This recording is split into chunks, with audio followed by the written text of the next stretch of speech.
அன்பார்ந்த நேயர்களுக்கு வணக்கம். நான் உங்கள் மதுசூதனன் கலைச்செல்வன். தினம் ஒரு கதை நிகழ்ச்சியில் இன்று உங்களை சந்திப்பதில் மகிழ்ச்சி கொள்கிறேன். விகடகவியான தெனாலிராமனுடைய சிறப்புகளை அதை பலவிதமாகவும் நாம் கொண்டாடி வருகிறோம்.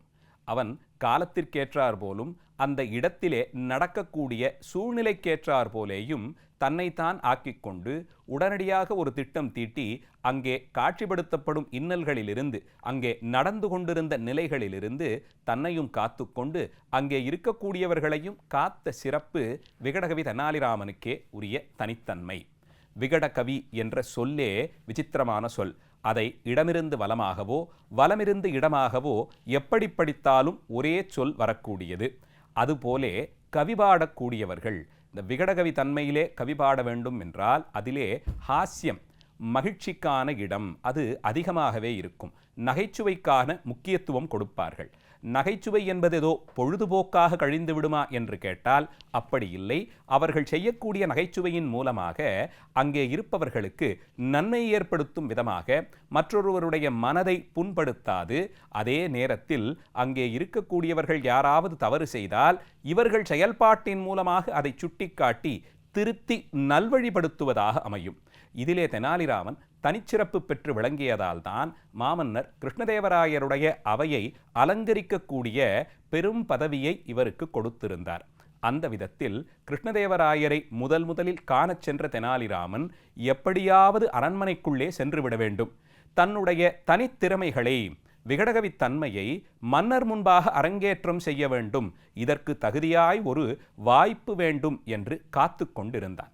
அவன் பலகாலம் இதற்கு எடுத்த முயற்சிகள் வீணாகி போயின. ஆனாலும் விடாமுயற்சியோடு இவன் கிருஷ்ணதேவராயர் வசிக்கக்கூடிய அந்த நகரத்திலேயே தங்கிக் கொண்டு தினந்தோறும் அரண்மனைக்கு சென்று எப்படியாவது மன்னரை பார்த்துவிட முடியுமா என்று முயற்சி செய்து கொண்டே இருந்தான். ஒரு நாள் அரண்மனை வாசலிலே வித்தை காட்டக்கூடிய ஒருவர், இவர் தூரதேசத்திலிருந்து வந்தவர். தம்முடைய சிறப்புகளாக எல்லோரும் சூழ்ந்து பார்த்திருக்க அவர்கள் கண் முன்பாகவே இவர் பல்வேறு வித்தைகளை காண்பித்தார். மாயாஜால செயல்களிலே ஈடுபட்டார். அவர்களுக்கு அவர்கள் கண் முன்பாக ஒரு பொருளை மறைக்கும்படியாக செய்வது, இல்லாத ஒரு பொருளை ஏற்படுத்தி கொடுப்பது, ஓரிடத்தில் வைத்த பொருளை மற்றோரிடத்திலிருந்து பெற்று தருவது என்று பார்ப்பவர்கள் எல்லோரும் ஆஹா எத்தனை பெரிய வித்தைக்காரர் இவர் என்று ஆச்சரியப்படும் விதமாக தன்னுடைய சிறப்புகளை அங்கே வெளிப்படுத்தி திறமையை காண்பித்து கொண்டிருந்தார். இவரை எப்படியாவது அரசரிடம் அழைத்துச் செல்ல வேண்டும் என்று அங்கிருந்தவர்கள் பேசிக்கொண்டார்கள். மன்னர் கிருஷ்ணதேவராயரோ இதுபோன்ற நல்ல கலைத்திறம் உடையவர்கள், தனித்தன்மை உடையவர்களை ஆதரிப்பதிலே பெருமை பெறுபவர். அதன் மூலமாக அவர் தமக்கிருந்த கலை மற்றும் இதுபோன்ற செயல்களில் ஈடுபாட்டை வெளிப்படுத்தி கொண்டார். அதனால் இந்த வித்தை காண்பிப்பவரையும் அரசவைக்குள் அழைத்துச் செல்ல வேண்டும் என்று அங்கே இருந்தவர்கள் பேசிக்கொண்டதை கேட்டான் தெனாலிராமன். எப்படியாவது இந்த வித்தை காண்பிக்கும் இந்த நபரோடு நாமும் உள்ளே சென்று விட வேண்டும் என்று ஆசைப்பட்டு அன்றைய தினமெல்லாம் அவரோடு அமர்ந்து பேசி அவருக்கு உணவிட்டு அவரை நண்பனாக்கி கொண்டான். நாளைய தினம் அரசவைக்குள்ளே உன்னை அவர்கள் ஒருவேளை அழைத்தால் என்னையும் நீ உனக்கு துணையாளாக அழைத்துச் செல்ல வேண்டும் என்று கூறினான். வந்திருந்த வித்தை காண்பிப்பவனும் அதனால் என்ன, என்னிடம் இவ்வளவு நட்போடு நீ பழகியிருக்கிறாய், என்னோடு உன்னையும் நான் உள்ளே அழைத்து செல்லுகிறேன், அரசரிடம் நீ என்னுடைய பணியாள் என்று கூறிக்கொள்ளுகிறேன் என்றானாம்.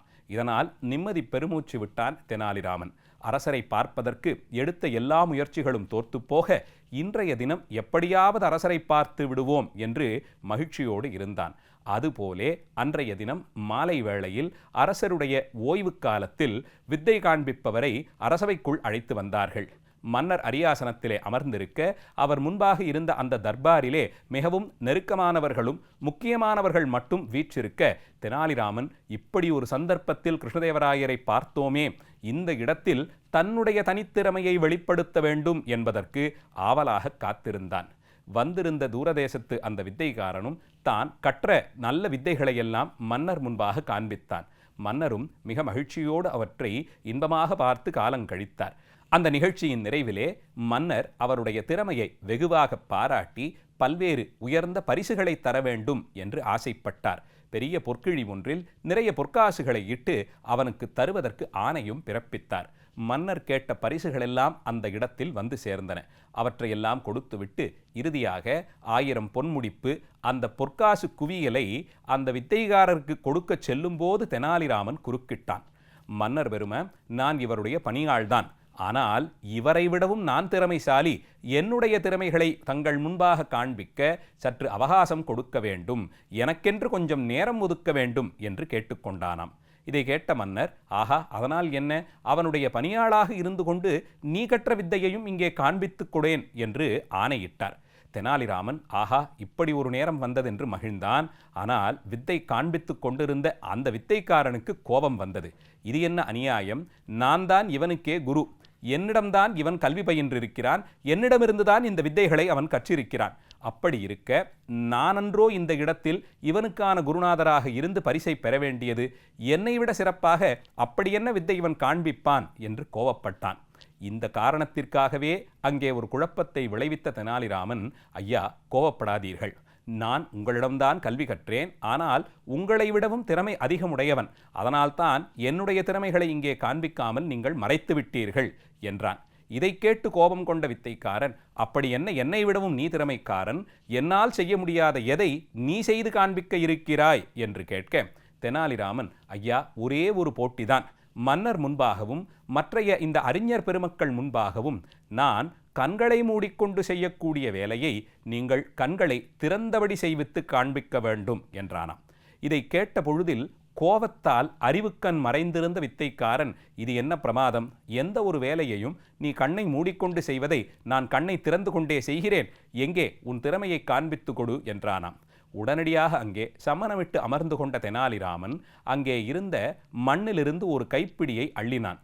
தரையிலிருந்த மண்ணை அள்ளிக்கொண்டு 2 கைகளிலும் வைத்துக்கொண்டு தன் கண்களை இறுக மூடிக்கொண்டு தன் முகத்தின் மேலே அந்த மண்ணை தூவிக்கொண்டான். கண்கள் மூடியிருந்தபடியால் அவன் முகத்தில் அடித்த மண் கீழேதான் விழுந்தது. எழுந்து நின்ற தெனாலிராமன், ஐயா, நான் கண்களை மூடிக்கொண்டு செய்த அந்த செயலை நீங்கள் கண்களை திறந்து கொண்டு இப்போது செய்ய வேண்டும், எங்கே உங்கள் திறமையை எல்லோர் முன்பாகவும் காண்பித்து கொடுங்கள் என்று கேட்க தலைகுனிந்து நின்றானாம் வித்தைக்காரன்.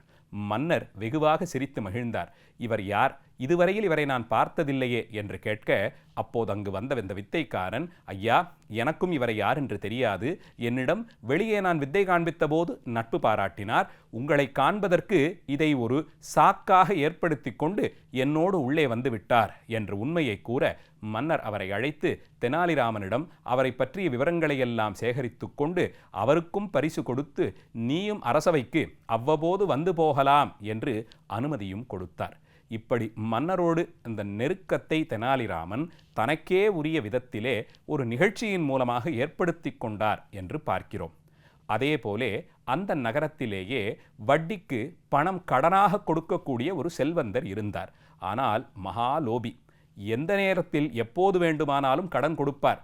கொடுத்து விட்டால் 1 ரூபாய்க்கு ₹1/2 வட்டி என்ற கணக்கிலே வந்தவர்களிடமிருந்தெல்லாம், அவசரத்திற்கு கடன் பெற்றவர்களிடமிருந்தெல்லாம் அவர்களுடைய வீடு, வாசல், தோட்டம், நிலம் முதலியவற்றை எழுதி வாங்கி கொண்டும் கையகப்படுத்தி கொண்டும் வந்தார்.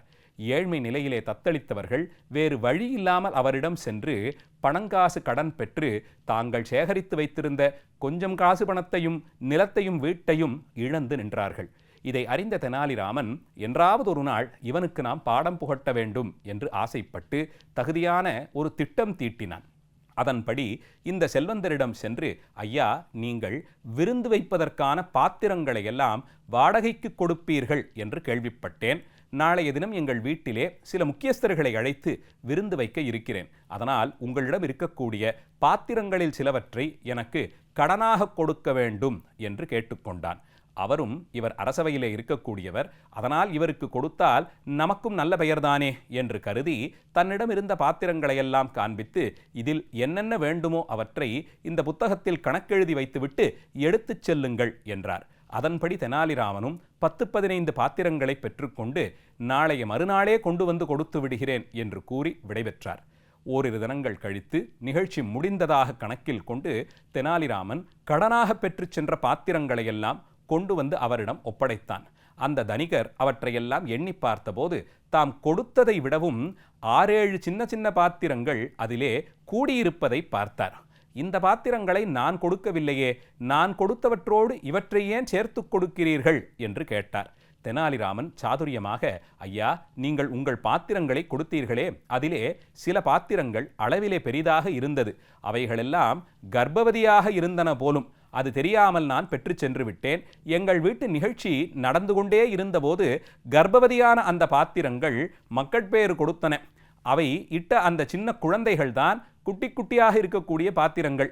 இவற்றை உங்களிடம் தருவதுதானே முறை. நீங்கள் வளர்த்த பாத்திரங்களின் பிள்ளைகள் தானே, அதனால் உங்களிடமே கொடுத்து விட்டேன் என்றாராம். இதை கேட்ட தனிகர் தெனாலிராமனை, இது என்ன முட்டாள்தனமான பேச்சு, சரி இவன் ஏமாந்தவனாகவே இருக்கிறான், அதனால் இவனை நாம் இப்படியே சமாளித்து விடுவோம் என்று கூறி, ஆமாம், நான் தான் சொல்ல மறந்துவிட்டேன், நான் கொடுத்த சில பாத்திரங்கள் கர்ப்பவதியாக இருந்தன, அவை பேறுகாலமடைந்ததாலே குட்டி போட்டிருக்கின்றன, அவற்றையும் சரியாக கொடுத்து விட்டாய், நன்று என்று கூறி அனுப்பி வைத்தார். ஓரிரு மாதங்கள் கழித்து மீண்டும் அங்கே வந்த தெனாலிராமன், ஐயா, இந்த முறை மற்றொரு விருந்து எங்கள் வீட்டில் ஏற்பாடாகி இருக்கிறது. ஆனால் அதிலே அரசவையிலிருந்து சில முக்கியஸ்தர்கள், மந்திரிகள் எல்லாம் கலந்து கொள்ள இருக்கிறார்கள். அதற்கு தகுதியாக எனக்கு வெள்ளி தங்கப்பாத்திரங்கள் சிலதும் வேண்டும் என்று கேட்டார். வந்த இவனுடைய உண்மைத்தன்மையை அறிந்த அந்த தனிகர், அதனால் என்ன, நிச்சயம் தருகிறேன் என்று கணக்கெழுதி கொண்டு வெள்ளியினாலும் தங்கத்தாலுமான பாத்திரங்களை கொடுத்தனுப்பினார். அதை பெற்றுக்கொண்டு சென்ற தெனாலிராமன் பல மாதங்கள் திரும்பித் தராமல் அவர் இல்லத்திற்கே வராமல் தவிர்த்து விட்டான். ஓரிரு மாதங்கள் கழித்து, ஐயோ, கடனாக கொடுத்த தங்க பாத்திரங்களும் வெள்ளிப்பாத்திரங்களும் இன்னும் வரவில்லையே, இவன் அரசவையிலே இருப்பவன் நேர்மையானவன் என்றுதானே நினைத்து கொடுத்தோம், இப்படி செய்கிறானே என்று நொந்தவர் அவன் இல்லத்திற்கே சென்று, இது என்னப்பா நியாயம், உன்னை நம்பி நான் கொடுத்த பாத்திரங்கள் எல்லாம் என்ன ஆயின, அதை நீ இன்னும் திருப்பி கொடுக்கவில்லையே என்று கேட்க, தெனாலிராமன் வருத்தமாக முகத்தை வைத்துக்கொண்டு, ஐயா, என்னை மன்னிக்க வேண்டும், வருந்தத்தக்க சங்கடம் தரத்தக்க ஒரு செய்தி நடந்துவிட்டது. சென்ற முறை நீங்கள் கொடுத்த பாத்திரங்கள் பிள்ளை பேறு அடைந்திருந்தன. அவை நல்ல விதத்தில் கர்ப்பம் தரித்து நல்ல விதத்தில் பிள்ளை ஈன்றதால் அவற்றை கொடுத்து விட்டேன். இந்த முறை நீங்கள் கொடுத்த தங்க வெள்ளி பாத்திரங்கள் அந்த பிரசவ காலத்திலே இறந்து போய்விட்டன. அதனால் என்ன செய்வதென்று தெரியாமல் உங்களிடமும் சொல்ல முடியாமல் நான் தவித்திருந்தேன் என்று கூறினானாம். இதை கேட்டு கோபம் கொண்ட அந்த தனிகர், இதெல்லாம் நியாயமில்லை, பாத்திரங்கள் எங்காவது பிள்ளை பேறு அடையுமா, அவை குட்டி போடுமா என்று கேட்க, பித்தளை பாத்திரங்கள் குட்டி போடும்போது தங்கவெள்ளி பாத்திரங்கள் அந்த பேறு காலத்தில் மரணமடையாதோ என்று ஒரு நியாயத்தை முன்வைத்தான் தெனாலிராமன். அரசவைக்கு சென்றார்கள் இருவரும். அரசர் முன்பாக நடந்தவற்றையெல்லாம் எடுத்துச் சொல்லி, இவர் கடன் கொடுத்து மற்றவர்களுடைய வீடு வாசலை எல்லாம் எழுதி வாங்கிக் கொள்ளுகிறார், அநியாயமாக ஒரு காசிற்கு அரை காசு வட்டி பெறுகிறார் என்பதையெல்லாம் எடுத்துச் சொல்ல, மன்னரும் அவருக்கு தக்க தண்டனை கொடுத்து தெனாலிராமனுடைய சாதுரிய தன்மையை கொண்டாடி அவருக்கு பரிசுகளும் கொடுத்தார் என்று பார்க்கிறோம். விகடத்தன்மை என்பது, நகைச்சுவை உணர்வு என்பது மற்றையோரை புண்படுத்தாமல் அதே நேரத்தில் மக்களுக்கு உதவக்கூடியதாகவும் சிந்திக்க வைக்கக்கூடியதாகவும் இருக்க வேண்டும் என்பதையே காரணமாக கொண்டு தெனாலிராமனுடைய கதைகள் வழக்கத்தில் வந்திருக்கின்றன. அவற்றிலிருந்து 2 கதைகளை இன்றைய தினம் சிந்தித்தோம். நாளைய தினம் மீண்டும் ஒரு கதையோடு உங்களை சந்திக்கிறேன். நன்றி, வணக்கம்.